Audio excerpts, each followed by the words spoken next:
সবাইকে শুভ সকাল। আজকে যে লেকচারটি দেখবো আমরা সেটি হচ্ছে লেকচার 2 হোয়াইট প্রসেস টেকনোলজি 1 এর, সেটি হচ্ছে ওয়াটার। আশা করি সবাই দেখতে পাচ্ছ। তো প্রশ্ন হচ্ছে, যেহেতু এই ওয়াটার হোয়াইট প্রসেস ইঞ্জিনিয়ারিং এর একটা মেজর পার্ট এই ওয়াটার দিয়ে শেষ হয়, বা ম্যাক্সিমাম ক্ষেত্রে আমরা বলতে পারি, যদিও এখন নতুন নতুন ইনভেনশন করে ওয়াটারটার কিভাবে কমানো যায় ইউজটা সেটা চেষ্টা করা হচ্ছে, কিন্তু তারপরেও হোয়াইট প্রসেস ইঞ্জিনিয়ারিং এর ক্ষেত্রে এই ওয়াটার হচ্ছে হার্ড বলা যেতে পারে। তো তাই একটু ওয়াটার সম্পর্কে জানতে হবে আমাদের। আজকের লেকচারটাই ওয়াটার সম্পর্কেই। বিশেষ করে ওয়াটারটা যদি ভালো ওয়াটার, ফ্রেশ ওয়াটার না হয়, সেই ক্ষেত্রে কিন্তু ডাইংটাও প্রবলেম হয়ে থাকে। আমি সবসময় একটা কথা বলি যে ডাইং হচ্ছে রান্নার মতো, ঠিক আছে? তো চলো দেখি। বলা হচ্ছে যে ওয়াটার, প্রথমে আমাদেরকে জানা দরকার যে ওয়াটারটা কি। বলা হচ্ছে water is transparent, tasteless, odourless and nearly colourless chemical. Transparent seems like দেখা যাবে, টেস্টলেস পানির কোনো টেস্ট আছে কিনা তোমরা তো প্রতিদিন খাও, আমরাও খাই, আসলে এক একজনের কাছে এক এক রকম মনে হয়। অডরলেস কোনো গন্ধহীন, এবং নিয়ারলি কালারলেস কেমিক্যাল। বোতলের পানি কিনে খাইলে অনেক সময় মনে হয় যে গন্ধ করতেছে, তো যাই হোক, যেটা অডরলেস হওয়ার কথা ছিল। Substance that is main constituents of earth streams থেকে যেটা আছে, lakes, oceans and fluids of the most living organism. সেটিস কেমিক্যাল ফর্মুলা আমরা সবাই জানি, ছোটকাল থেকে জেনে এসেছি, meaning that its molecule contains one oxygen and two hydrogen atoms, okay, and that are connected by covalent bonds. Strictly speaking, water refers to liquid state of a substance. We know that the three states of the substance that prevails the standard ambient temperature and pressure, but often refers also in solid state, in glacier state, in still water vapor. It is also natural snow, glacier, ice packs, icebergs, clouds, fogs, etc. এগুলা হিসেবে থাকে।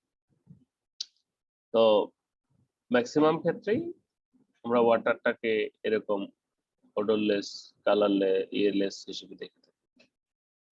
তো এ হচ্ছে ওয়াটারের সংক্ষিপ্ত পরিচিতি। তো ওয়াটারকে ইয়ে করলে সেটা কি হবে, লিকুইড থেকে সলিড, সলিড থেকে লিকুইড। তো আমরা একটু দেখবো ডিস্ট্রিবিউশন অফ আর্থস ওয়াটার। আমাদের পৃথিবীতে যে পরিমাণ পানি আছে সেটাকে যদি আমরা টোটাল 100% ধরি, মনে করো পুরো পৃথিবীতে যে পরিমাণ পানি আছে সেটা যদি 100% হয়, সেখানে এখানে প্রথম চার্টে তোমরা দেখতে পাচ্ছ, কি দেখতে পাচ্ছ, যে টোটাল গ্লোবাল ওয়াটার, সেখানে ওশানের প্রায় 96.5%। তাহলে বাকি থাকে আর কত, 4.5%। এই 4.5%-এর অনেক ভাগ ভাগ হয়েছে। তো সমুদ্রের পানি তো আর সেভাবে খাওয়া যায় না। তারপর স্যালাইন লেকস, কিছু লেকের পানি এরকম saline water, ground saline water 0.93, এবং ফ্রেশ ওয়াটারের পরিমাণ তোমরা যদি বলো যে 2.5%-এর মতো। ফ্রেশ ওয়াটার মানে যেটা পানযুক্ত বা কাজ করা হয় এরকম। আমরা তো আর সমুদ্রের পানি দিয়ে ডাইং করতে পারি না, তবে এখন প্রচেষ্টা করা হচ্ছে। এই যে ফ্রেশ 2.5% ওয়াটার, তাহলে একবার চিন্তা করো, পৃথিবীতে যে পরিমাণ পানি আছে সেই পরিমাণ পানির টোটাল 95.6 বা টোটাল মনে করো 97.5%ই আমরা ইউজ করতে পারি, সেখানে ফ্রেশ 2.5% আমরা ইউজ করতে পারি। তো এই 2.5%-এর আবার কাহিনী দেখো। এই 2.5%-এর আবার আমাদের যে আইস ক্যাপস রয়েছে, গ্লাসিয়ার্স রয়েছে মেরু অঞ্চলে, সেটাই প্রায় চলে যায় 68.6%। মাটির নিচে যেটা রয়েছে গ্রাউন্ড ওয়াটার, সেটা প্রায় 30%, এবং সারফেস উপরে যেটা রয়েছে আমাদের মনে করে নদী, নালা, পুকুরে, সেটা হচ্ছে 1.3%। তাহলে পুরো ঘটনাটা কি? পুরো ঘটনাটা হচ্ছে যে ফার্স্ট আমরা কি দেখলাম, এই 2.5%-এর মানে এই ঘটনা ঘটছে, দেখো 2.5%-এর 68% বা 70% আমরা ধরি, এটা হচ্ছে তোমাদের মেরুতে থেকে গেল, গ্রাউন্ডের 30 এবং সারফেস 2। আমরা ইউজ করি কোনটা, এই সারফেস এবং গ্রাউন্ড। এই ওয়াটারটুকু ইউজ করি। এরপরে আসি সারফেস এন্ড ফ্রেশ ওয়াটারের ভিতরে আমাদের মনে করো নদী নালা ইত্যাদিতে রয়েছে, যেমন এখানে আমরা দেখতে পাচ্ছি atmospheric water, biological water, river water, swamps and marshes, moisture ইত্যাদি। এগুলো সবকিছু মিলে আইস এন্ড স্নো হিসেবে আবার থাকে। তো মোটামুটি 1.3% আবার ফুলটা ইউজ করতে পারে। তো ধরে নিলাম আমরা 1.3% ওয়াটার ইউজ করি, বা 1% সবকিছু বাদ দিয়ে। এইটুক ফ্রেশ ওয়াটারের ভিতরে পৃথিবীতে এতগুলো জীবজন্তুর, গাছপালা, মানুষ, পশু পাখি সব খায়া পরে বাঁচে রয়েছে, সহজ করে যদি বলি। হ্যাঁ, কোন এলাকার ভাষা হচ্ছে জানি না। তাহলে এইটুক পানিতে আবার আমরা কি করছি, ডাইং ফ্যাক্টরি গুলো প্রচুর পরিমাণে পানি ইউজ করছে। আমরা জানি 1 কেজি কটনকে প্রসেস করতে প্রায় 200 থেকে 300 লিটার পানি লাগে। তাহলে এবার তোমরা চিন্তা করো এই ডাইং ফ্যাক্টরি গুলোতে প্রতিদিন কি পরিমাণ পানি প্রয়োজন হয়। আমরা তো ডাইং করে থাকি ম্যাটেরিয়াল টু লিকুইড রেশিও 1:20 হিসেবে 7, 8 ইত্যাদি। তাহলে এরকম হিসেব যদি করি 5 গ্রাম স্যাম্পলের জন্য পানি দরকার 200 মিলি, যদি 1:20 হয়, তাহলে এরকম হাজার হাজার টন টন ফেব্রিক কিন্তু আমরা প্রতিদিন ডাইং করছি, ওয়াশ করছি, ফিনিশ করছি, শপিং করছি, তাই না? তাহলে পানির যে স্কারসিটি, পানির যে ডিমান্ড, সেটি আমাদেরকে বুঝতে হবে। So as a textile engineer হিসেবে পানির ব্যবহারের জন্য অবশ্যই আমাদের সতর্ক থাকতে হবে। সো এটা একটা ধারণা যে পৃথিবীতে কি পরিমাণ পানি আছে এবং তার কতটুকু আমরা ইউজ করতেছি, এবং সেইটুকু যদি সবাই মিলে এভাবে নষ্ট করি তাহলে ভবিষ্যতে আর পানি আমাদের খেতে হবে না। এবং তোমরা জানো যে বিভিন্ন ক্যাটাগরিতে যে গ্রিন, পরিবেশ বান্ধব গ্রিন সার্টিফিকেট 10টা ইন্ডাস্ট্রির ভিতরে ম্যাক্সিমাম গুলোই, প্রায় 9টা বা 8টা আমাদের দেশে অনেকগুলো বিষয়ের উপর এই পরিবেশ বান্ধব ফ্যাক্টরি সার্টিফিকেট দেওয়া হয়। তো তাদের ভিতরে একটা হচ্ছে যে ফ্রেশ ওয়াটার, অর্থাৎ আমাদের যে রেইন ওয়াটার সেটাকে নিয়ে হারভেস্ট করে সেটা দিয়ে প্রসেসিং করা। এরা মনে করো তাদের ছাদে যখন বৃষ্টিপাত হয় উপর থেকে, তখন সেই পানিগুলোকে ধরে স্টোর করে। আমরা কিন্তু বিজ্ঞান বইয়ে পড়েছি, কি পড়েছি ছোটবেলায় মনে আছে কিনা, যে বৃষ্টির পানি কিন্তু বিশুদ্ধ পানি। হয়তো প্রথমের দিকের গুলো না, কারণ আকাশে অনেক ধুলাবালি থাকে, সেগুলা বৃষ্টির পানির সাথে অ্যাসিড রেইন কথা পড়েছি। তো পরের দিকে যে পানিগুলো সেগুলো কিন্তু ফ্রেশ ওয়াটার, বা অল্প ট্রিটমেন্ট করলেই হয়, এটা কিন্তু কাজে লাগানো যায়। আবার ওয়াটার ট্রিটমেন্ট প্লান্ট যেগুলো রয়েছে, বা sorry effluent treatment plant, ETP গুলো ডাইং এর পরে ইটিপি মনে করো বাধ্যতামূলক ভাবে করা হয়েছে, বাট ইটিপি ওই ইটিপি আছে, কিন্তু সেটা আর চালা হয় না। তোমরা হয়তো অনেকেই দেখেছো, বা আমরা ভিজিটে গিয়েছিলাম, সেখানে ইটিপি ইটিপি আছে, ও আর চালা হয় না, পানি গিয়ে বেরিয়ে যাচ্ছে। ঠিক আছে, বিষয়টা এরকম, বা অ্যাওয়ারনেস নাই। আবার অনেক ক্ষেত্রে কি করা হচ্ছে, এই যে পানিগুলোকে অনেক বড় ডিপিং করা হচ্ছে, অর্থাৎ আমাদের এই যে পানির পাম্প গুলো বসানো হয় না, নিচের দিকে এরকম খনন করা হয়, এরকম খনন করে ছেড়ে দেওয়া হচ্ছে। ফলে এটা কিন্তু আরো ডেঞ্জারাস, কিনো, যে এই যে নিচে পানিটা যখন নিচের দিকে যাচ্ছে, এটা কিন্তু প্রত্যেকটা স্তরে স্তরে কি হচ্ছে, স্তরে স্তরে ঢুকে যাচ্ছে। ফলে 2 দিন পর এই এলাকার মানুষ যখন এখানে টিউবওয়েল পুঁতবে, এখান থেকে পানি উঠাবে, তখন কিন্তু পলিউটেড পানি উঠবে। আমাদের যে গ্রাউন্ডটা, আমাদের যে পৃথিবীর গ্রাউন্ডটা, এটা কিন্তু একটা ফিল্টারের কাজ করে। আমরা যখন এখানে নদী নালায় গুলো ফেলছি, এটা কিন্তু ভিতরে গিয়ে ফ্রেশ হয়ে যাচ্ছে, তারপর এটা আমরা আবার উঠাচ্ছি। কিন্তু আমরা যদি এই প্রসেস অবলম্বন করি তাহলে তো ঝামেলা।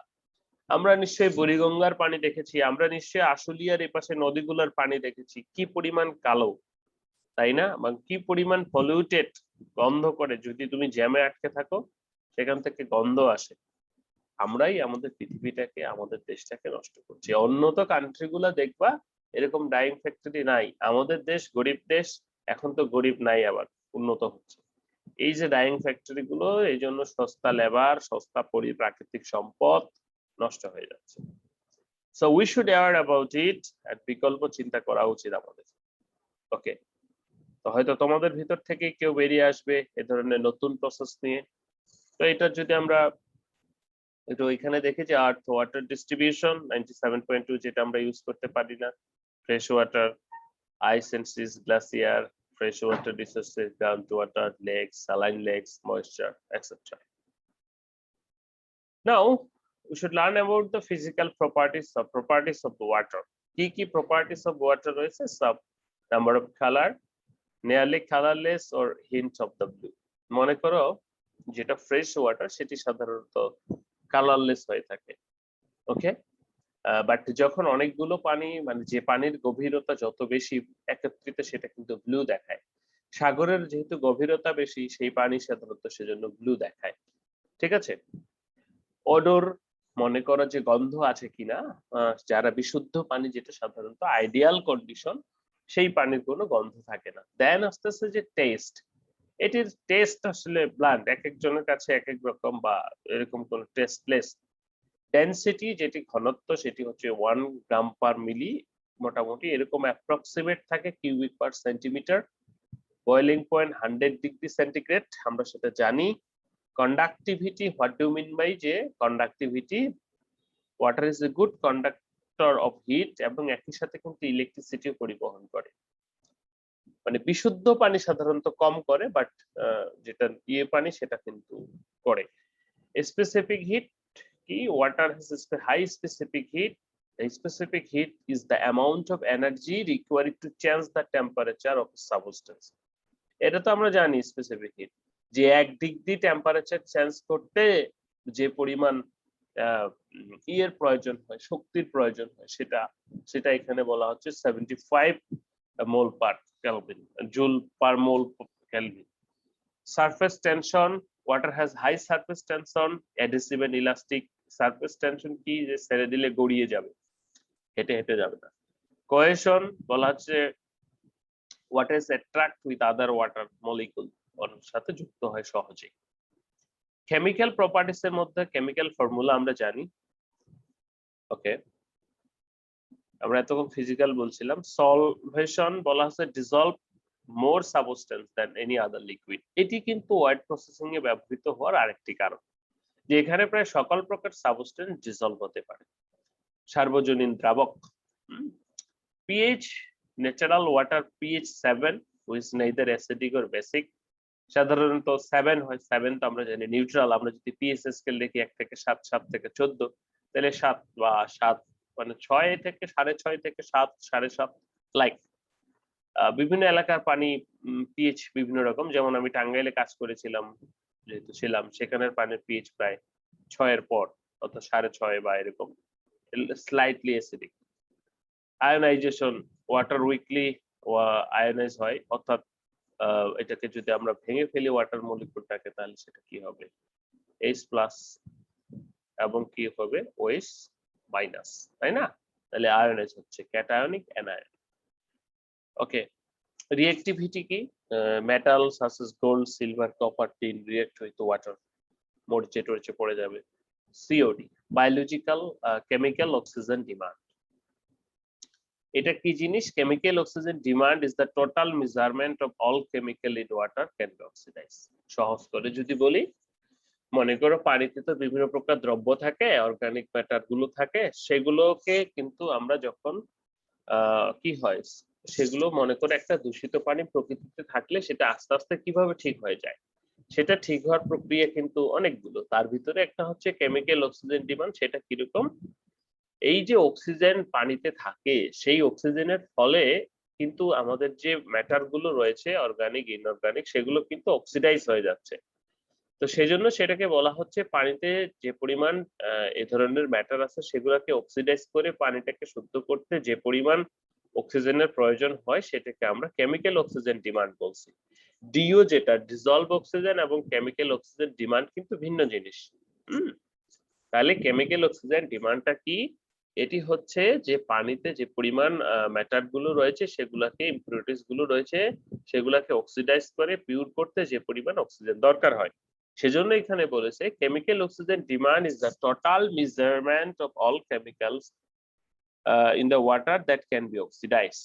Okay, okay. BOD, BOD টা কি? BOD টা হচ্ছে যে biological oxygen demand is supposed to measure the amount of food that bacteria can oxidize. দেখো আমরা সচরাচর দেখি কোনো জিনিস মরে গেলে পচে যায় পানিতে, পচে গেলে সেখানে বিভিন্ন প্রকার পোকামাকড় ব্যাকটেরিয়া ইত্যাদি হয়ে আস্তে আস্তে সেটা কিন্তু পরিবেশের সাথে মিলিয়ে যায়। তো পানিতেও এই ধরনের যখন এই সমস্ত অপদ্রব্য সমূহ থাকে যেগুলো অক্সিডাইজ করে নষ্ট হয় না, তো এখানে কিছু ব্যাকটেরিয়া জন্ম নেয়, বায়োলজিক্যাল মাইক্রো অর্গানিজম জন্ম নেয়। সেই সমস্ত মাইক্রো অর্গানিজম গুলো কি করে, এই যে পানির ভিতরে তোমার ইয়েগুলো রয়েছে, ময়লাগুলো রয়েছে, অপদ্রব্যগুলো রয়েছে সেগুলাকে খেয়ে ফেলে। তো এখন প্রশ্ন হচ্ছে এই যে মাইক্রো অর্গানিজম গুলো রয়েছে এগুলোর খেয়ে ফেলতে কি পরিমাণ অক্সিজেন দরকার হয়, অর্থাৎ 7 দিনে বা এরকম 7 দিনে কি পরিমাণ অক্সিজেন দরকার হয় সেটাকে আমরা বিওডি বলি। তাহলে যেই পানি যত নোংরা সেই পানিকে পরিশোধিত করতে তত বেশি অক্সিজেনের দরকার হবে, তত বেশি মাইক্রো অর্গানিজমের দরকার হবে। আর যত বেশি মাইক্রো অর্গানিজমের দরকার হবে তারা বেশি অক্সিজেন কনজিউম করবে, তাই নয় কি? তাহলে সেটাকে আমরা বলছি বায়োলজিক্যাল অক্সিজেন ডিমান্ড। তাহলে সিওডি বিওডির মান যত কম হবে সেই পানি তত ভালো। ওকে, টিডিএস, টিডিএস মানে হচ্ছে টোটাল ডিজলভ সলিডস, যেটা কি TDS dissolved solids refers to any minerals, salts, metals, cations or anions dissolved in water. Total dissolved solid comprise inorganic salt, যেমন এখানে কি থাকে, calcium, magnesium, potassium, sodium, bicarbonates, chloride, sulphates ইত্যাদি থাকতে পারে, and some small amount of organic matter. তো আমরা পানি খাই না, পানির বোতলে লেখা থাকে না টোটাল ডিজলভ সলিড, যদিও সেভাবে ডিটেইলস কিছু থাকে না, মানে একুরেট মান হিসেবে যে থাকবে সেরকমটা নয়। এই যে বোতলের গায়ে তোমরা দেখতে পাচ্ছ কিনা জানি না, তোমাদের হাতের কাছে বোতল থাকতে দেখতে পারো, এখানে যেমন খনিজ উপাদান আনুমানিক TDS 200 মিলিগ্রাম পার লিটার এইভাবে বলে দিয়েছে, আর্সেনিক, ক্লোরাইড, ফ্লোরাইড, ঠিক আছে, টোটাল ডিজলভ সলিড, যদিও এটা স্ট্যান্ডার্ড কিনা আমি জানি না যেটা তারা ইউজ করেছে। TOC কি total organic carbon, is the measurement of the organic carbon, যে পরিমাণ থাকে পানিতে সেটাকে বোঝাচ্ছে। তো এই হচ্ছে পানির মোটামুটি ফিজিক্যাল এবং chemical properties. Okay, now the question here, the source of water. আমরা যদি সোর্স অফ ওয়াটার খুঁজি, যে পানির সোর্স কোথায় কোথায় আছে, বা পানির আমরা তো দেখলাম পৃথিবীতে, তো তারপরও গ্রাউন্ড ওয়াটারের ক্ষেত্রে বিশেষ করে আমরা সারফেস ওয়াটারের ক্ষেত্রে বলবো, সেটি হচ্ছে যেমন rain water, surface water, subsoil water, deep well water, এগুলো থেকে আমরা মূলত ব্যবহারযোগ্য পানি পেয়ে থাকি। তো চলো আরেকটু ভিতরে গিয়ে দেখি। বলা হচ্ছে rain water, it's very common to us, rain are collected immediately after precipitation, the purest of all natural waters, সবচেয়ে পিওর আর কি। It may contain traces of gases dissolve out the atmosphere and possibly and almost infinitely small amount of finely divided solid matter derived from the air. ওই যে বললাম আমরা acid বৃষ্টির কথা পড়েছি না, কি পড়েছিলাম যে গাড়ির ধোঁয়ার সালফার এবং পানির সাথে যুক্ত হয়ে সালফিউরিক অ্যাসিড উৎপন্ন করে। তো এইরকম পৃথিবীর যখন বৃষ্টি হয় প্রাথমিকভাবে কিছু অর্থাৎ এই ধরনের কণা, এই ধরনের কন্টেইন থাকতে পারে। It also contain dissolved or suspended impurities such as soot, trace, sulfur dioxide, etc. Suspended impurities present and boiling, washing, dyeing processes জন্য ব্যবহার করা হয়। তো rain water, it can be a good source of water. Surface water, surface ওয়াটারটা কি? Surface water যেটা হচ্ছে সেটি কি উপরে গ্রাউন্ডে থাকবে একবারে, যেমন এইখানে একটা পাহাড় থেকে বয়ে নিয়ে এসে একটা কি হ্রদ আমরা দেখতে পাচ্ছি। Surface water consists of rainwater which is collected from streams, rivers or lakes. This type of water contains organic and inorganic matter which are dissolved in it and also contains suspended impurities. Then the nitrifying bacteria will time convert into organic substance into nutrients and which is not objective in dyeing and finishing. তো এখানেও same ভাবে calcium, magnesium থাকে, অর্থাৎ উপরে সারফেসে যেটা নদী, নালা, পুকুর এগুলাতে থাকছে সেটাকে আমরা সারফেস ওয়াটার বলছি। এরপরে সাবসয়েল ওয়াটার, আমরা জানি যে মাটির কোণার ফাঁকে ফাঁকে কিছু পরিমাণ ওয়াটার রয়েছে। So this type of water is collected from the shallow spring in oils and at 50 feet মোটামুটি আমরা এই পানির কোনার আমরা ওই যে বাসা বাড়িতে আমাদের ইয়া আছে না কি বলে যে ইয়ের শ্যালো মেশিন আমরা ডিজেল চালিত যেটা পানির গ্রাউন্ডে দিয়ে সেখান থেকে পানি তুলি সেচ করার জন্য বলা আছে this type of water collected from shallow springs and as well as about 15 feet or so deep and usually free from suspended impurities because it had been filtered it passes through the soil definitely soilটা কি হিসেবে কাজ করছে একটা filter হিসেবে and however contain dissolved organic matter subsoil water is often rich in dissolved carbon oxide gas abundantly present subsoil water very তাহলে সাবসয়েল ওয়াটারটা কি এটা তো আমাদের সারফেস ওয়াটার এখন এই যে এখানে যখন আমরা ব্রোডিং মানে আমাদের দেশে এলাকা ভাষায় বোর্ডিং বলে তাই এটা চলে আসতেছে আমরা যখন এখানে ডিপ অয়েল করব তখন দেখা যায় কি আমরা যদি একটা কুয়াও মাটির কুয়া করি তাহলে সেখান থেকে কিন্তু পানি বেরোয় আমরা বলি না জোয়ার বেরোচ্ছে তো সেটা কিন্তু সাবসয়েল ওয়াটার অর্থাৎ পানির কোনার ফাঁকে ফাঁকে মাটির কোনার ফাঁকে ফাঁকে পানি থাকে এটা আমরা সাধারণত ওই শ্যালো মেশিন অথবা এগুলো দিয়ে উঠাই and a deep oil water এটি আসলে গ্রাউন্ড ওয়াটারটাকে ভেদ করে নিচে যে পানির স্তর রয়েছে সেখানে চলে যায় আমরা বলি না যে পানির স্তর নেমে যাচ্ছে so this type of water is obtained 500 meter below in the surface and it is free from organic matter and the soluble impurities in the water may be composed of variety of substances and soluble organic compounds ammonium salts nitrate এগুলো থাকতে পারে the presence of salt calcium magnesium solution can be must and desirable finishing process এটা সাধারণত আমরা টেক্সটাইলের ক্ষেত্রে ব্যবহার করে থাকি যেটি ডিপ অয়েল ওয়াটার যেমন বড় বড় ডিপ মেশিন ডিপ টিউবওয়েল বা ওয়াসার বড় বড় ট্যাঙ্ক রয়েছে বা অনেক ফিট 500 ফিট 500 মিটার বা 200 এরকম সাধারণত হয়ে থাকে নিচে তো এই ছিল আমাদের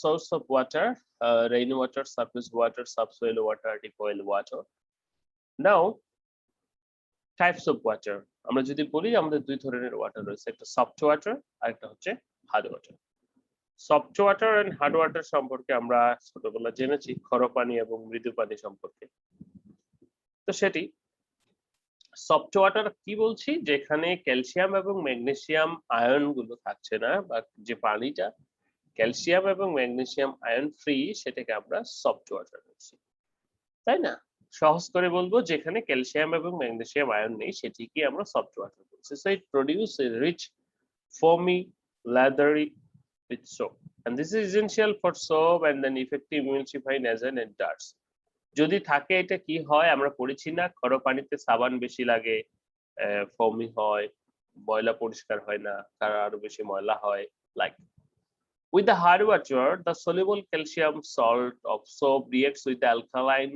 earth metal ions and precipitated as unless desirable calcium magnesium soap and then cleaning absolutely cost এটার একটা উল্লেখযোগ্য উদাহরণ হচ্ছে যখন আমরা কেটলি ইউজ করি এই কেটলিতে একটা আস্তরণ পড়ে যায় যখন যেখানে হার্ড ওয়াটার রয়েছে সেটা কিন্তু তোমরা লক্ষ্য করবে একটা আস্তরণ ঠিক আস্তরণ পড়ে যায় তো যাই হোক তাহলে সফট ওয়াটার কি সফট ওয়াটার হচ্ছে এই সমস্ত ক্যালসিয়াম বা ম্যাগনেসিয়াম আয়ন ফ্রি ওয়াটার তাহলে হার্ড ওয়াটার কি হবে হার্ড ওয়াটার ঠিক সেটাই হবে যেটা সফট ওয়াটারের উল্টো অর্থাৎ হার্ড ওয়াটারে ক্যালসিয়াম এবং ম্যাগনেসিয়াম আয়ন থাকছে সো বলা হচ্ছে জেনারেলি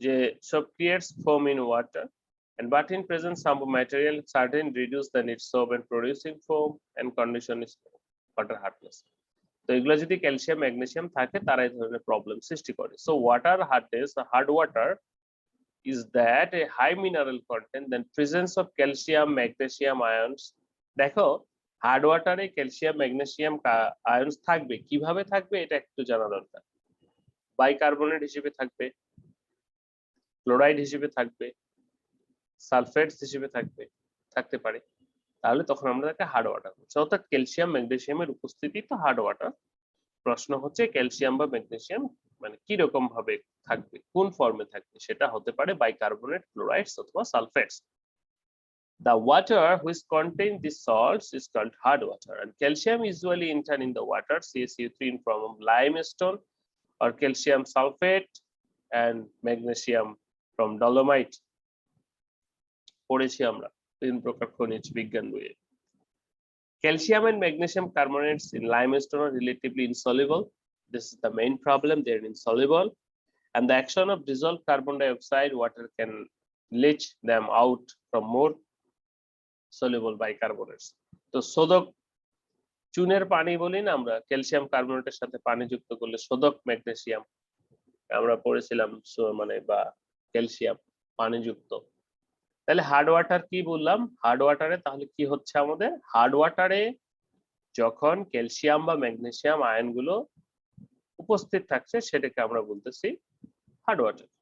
কিভাবে থাকছে? কার্বনেটস, ক্লোরাইডস, সালফেটস এটসেট্রা। ওকে, এটা তো ক্লিন হচ্ছে না কেন? বুঝছি না।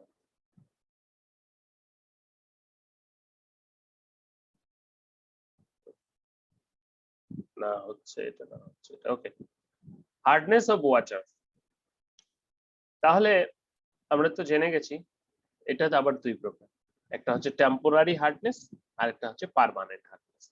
বলা হচ্ছে the presence of calcium, magnesium, carbonate, sulphates, chlorides হিসেবে যখন থাকছে তখন সেটাকে আমরা হার্ড ওয়াটার বলছি বা হার্ডনেস অফ ওয়াটার বলছি। এটাকে দুইটি ভাগে ভাগ করছি, সেটি হচ্ছে একটি হলো টেম্পোরারি হার্ডনেস আর একটি হচ্ছে পার্মানেন্ট হার্ডনেস। টেম্পোরারি হার্ডনেসটা কি? যেটা বয়েল করলে সরাসরি চলে যায় সেটাকে আমরা টেম্পোরারি হার্ডনেস বলছি, আর যেটা বয়েল করলেও চলে যায় না সেটাকে আমরা পার্মানেন্ট হার্ডনেস বলছি। Temporary hardness is due to the presence of carbonates. আমি কিন্তু বললাম কি কি হিসেবে থাকতে পারে, কার্বনেটস হিসেবে থাকতে পারে, বাইকার্বনেট, সালফেট হিসেবে থাকতে পারে। তো যখন সিম্পলি এটা কি হচ্ছে, বাইকার্বনেটস হিসেবে থাকছে, ক্যালসিয়াম ম্যাগনেসিয়ামটা তো থাকবেই যেহেতু হার্ড ওয়াটার। তো এটা যখন কার্বনেটস, বাইকার্বনেটস হিসেবে থাকছে এবং এটি বয়েল করলে চলে যাচ্ছে তখন সেটাকে আমরা টেম্পোরারি হার্ডনেস বলছি। কিভাবে বয়েল করলে চলে যাচ্ছে? যেমন ক্যালসিয়ামের সাথে এটা শোধক পানির সাথে যদি যুক্ত থাকে তাহলে তো হাইড্রোজেন থাকবেই। ক্যালসিয়াম বা ম্যাগনেসিয়াম এখানে বয়েল করলে আমরা দেখতে পাচ্ছি তীর চিহ্ন দিয়ে নিচে CaCO3, নিচে তীর চিহ্ন, এরো চিহ্ন, MgCO3 নিচে। মানে কি? এটা মানে হচ্ছে তারা নিচে অধঃক্ষেপ করে যাবে, তারপর পানিটা আমরা আলাদা করে নেব। সো এই ধরনের তাহলে কি হচ্ছে, যখন ক্যালসিয়াম বা ম্যাগনেসিয়ামটা পানিতে বাইকার্বনেটস রূপে উপস্থিত থাকছে এবং সেটা বয়েল করলে চলে যাচ্ছে তখন আমরা সেটাকে বলবো টেম্পোরারি হার্ডনেস। পার্মানেন্ট হার্ডনেস কি? তাহলে আরো দুটো বাকি থাকলো। তাহলে ক্যালসিয়াম এবং ম্যাগনেসিয়াম যখন the presence of chlorides or sulfates, calcium magnesium যখন ক্লোরাইড অথবা সালফেটস হিসেবে উপস্থিত থাকছে পানিতে, ওই যে আমরা প্রথমে দেখেছি, কি দেখেছি যে বাইকার্বনেটস হিসেবে থাকতে পারে, ক্লোরাইড অথবা সালফেট হিসেবে থাকতে পারে। তো এটি যখন ক্লোরাইড অথবা সালফেট হিসেবে থাকছে পানিতে তখন সেটি বয়েল করলে কিন্তু দূর হয় না, সেটার জন্য আমাদের আলাদা কিছু প্রসেস দরকার হয়ে থাকে। তো আমরা তখন সেটাকে বলতেছি পার্মানেন্ট হার্ডনেস। যেমন কি আছে, MgSO4 মানে কি? ম্যাগনেসিয়াম সালফেট, ক্যালসিয়াম সালফেট অথবা chloride, calcium chloride, magnesium chloride হতে পারে। তো এটি সাধারণত বিভিন্ন ট্রিটমেন্টের মাধ্যমে রিমুভ করতে হয়, সেজন্য সেটাকে আমরা বলছি পার্মানেন্ট হার্ডনেস। ওকে, তো আমাদের ফ্যাক্টরি গুলোতে সাধারণত পার্মানেন্ট হার্ডনেসই থাকে। যেমন এখানে ক্যালসিয়াম কার্বনেট স্কেল ফরমেশন করছে, bicarbonate carbon die oxide atmosphere থেকে যুক্ত হয়ে CaCO3 গঠন করে কি করছে, আমার বয়লার বা এগুলোতে অধক্ষেপ করছে, ফেব্রিকের উপরে অধক্ষেপ করে ইত্যাদি। তাহলে যখন সমস্যার সৃষ্টি হলো তারপরে সমাধান চাই, তাহলে সমাধান করতে হবে আমাদের, সেজন্য কিন্তু ফ্যাক্টরি গুলোতে ওয়াটার ট্রিটমেন্ট প্ল্যান্ট থাকে। কিন্তু তার আগে একটু জানা দরকার এটাকে কিভাবে প্রকাশ করব, এক্সপ্রেশনটা কি হবে। তো এটাকে দুটি ভাবে প্রকাশ করা যায়, একটি হচ্ছে পার্টস পার মিলিয়ন আর হচ্ছে ইন ডিগ্রি, যেটা গ্রেনস পার গ্যালন, ppm এবং ডিগ্রি, এই দুইটা এককে এটাকে প্রকাশ করা যায়। তা প্রথমে চলে আসতেছে ppm। তাহলে একটু আমরা ভালো করে শুনবো। পার্টস পার মিলিয়ন, নাম শুনে বোঝা যাচ্ছে কি যে পার মিলিয়নে কি পরিমাণ, কত পার্টস এগুলো থাকবে। তাহলে আমরা সংজ্ঞাটা পড়ি নিচে ppm এর। The number of grains of calcium carbonate. দেখো গ্রেইন কিন্তু একটা একক, তোমরা গ্রেইন সম্পর্কে জানো কিনা জানা নেই। The number of grain of calcium carbonate which is present in 1 million grains of water is called ppm। 7,000 grain সমান সমান 1 গ্রাম or কেজি লাইক এই মুহূর্তে ভুলে গেছি, দেখে নিবা। তাহলে বলা হচ্ছে যে number of grain of calcium carbonate, যে পরিমাণ গ্রেইন অফ ক্যালসিয়াম কার্বনেট অথবা magnesium carbonate 1 million grain of ওয়াটারে উপস্থিত থাকবে সেটাকে বলা হচ্ছে ppm। বলা হচ্ছে 1 গ্রেইন অফ ক্যালসিয়াম কার্বনেট মানে কি, মানে 1 গ্রেইন অফ ক্যালসিয়াম 1 ppm 1 মানে কি, ppm 1 মানে হচ্ছে 1 grain calcium carbonate 1 million grain of ওয়াটারে থাকবে, তখন সেটাকে আমরা 1 ppm বলছি। ক্লিয়ার? তাহলে 1 ppm বলতে কি বোঝাচ্ছে, বা ppm কে তো আর 1 ppm বলা যাচ্ছে না। 1 ppm বা ppm বলতে তাহলে আমরা বোঝাচ্ছি কি পরিমাণ ক্যালসিয়াম কার্বনেট উপস্থিত থাকছে 1 মিলিয়ন গ্রেইন অফ ওয়াটারে, সেটার একক অবশ্যই গ্রেইনে হতে হবে। Degree, the number of grain of calcium carbonate in which presence is 17,000 grain of water। এখানে শুধু পার্থক্যটা কিসে, ওটা হলো 1 মিলিয়ন গ্রেইন অফ ওয়াটার আর এটা হচ্ছে কি 17,000 গ্রেইন অফ ওয়াটার। এই দুটোর পার্থক্য খুবই সহজ। তাহলে আমরা কি ভাববো যে ক্যালসিয়াম এবং ম্যাগনেসিয়াম বা যেটাই হোক না কেন, এই ক্যালসিয়াম এবং ম্যাগনেসিয়ামের পরিমাণ যেটা গ্রেইনে প্রকাশ করব, কত গ্রাম ক্যালসিয়াম বা ম্যাগনেসিয়াম 1 মিলিয়ন গ্রেইন অফ ওয়াটারে আছে অথবা 70 মিলিয়ন গ্রেইন অফ ওয়াটারে আছে, সেটিকে আমরা বোঝাচ্ছি। এটি বোঝার জন্য সহজেই বলা যেতে পারে একটা চায়ের কাপে আমরা কত চামচ চিনি দিচ্ছি, তো সেটার উপরে তারতম্যের উপর বেস করে কিন্তু চায়ের মিষ্টিটা নির্ভর করবে।